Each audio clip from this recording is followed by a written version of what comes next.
we would all come back together and we would take a quiz. So there's a quiz that I found online.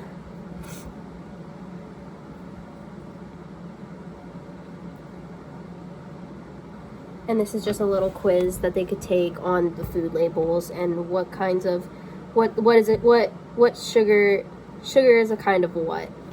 And then they could just write that down. It's a carbohydrate and stuff like that. And they would have true and false, fill in the blank, all different kinds of things like that. And then they would take that in a few class periods.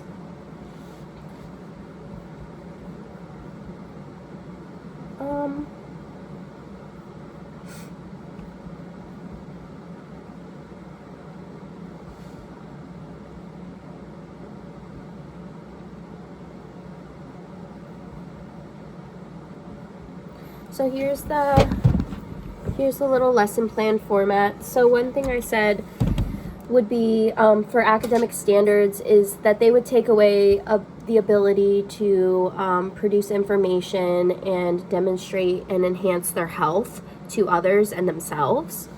The lesson objective is for them to be able to read a food label and serving sizes and know what they're eating and what they're putting into their bodies.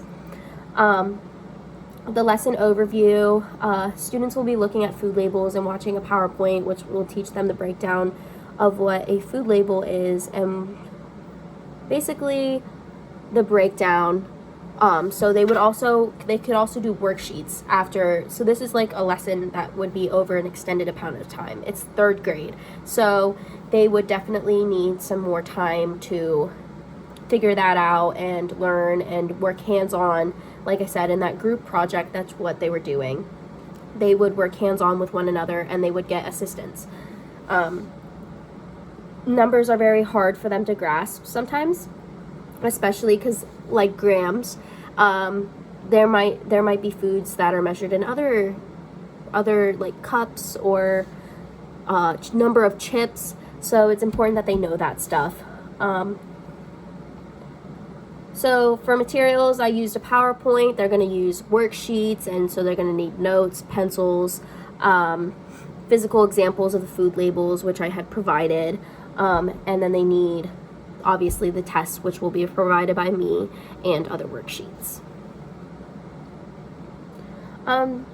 These instructions are to enhance their social skills and be able to enhance their health. So the group project, I think, would really, really, really improve their SEL, social skills, 100%, working with others, encouraging them to work with others. That would definitely help. So yeah. Some accommodations I would make is if a student or a group of students are having trouble, maybe group them together and I could work more one-on-one with those students.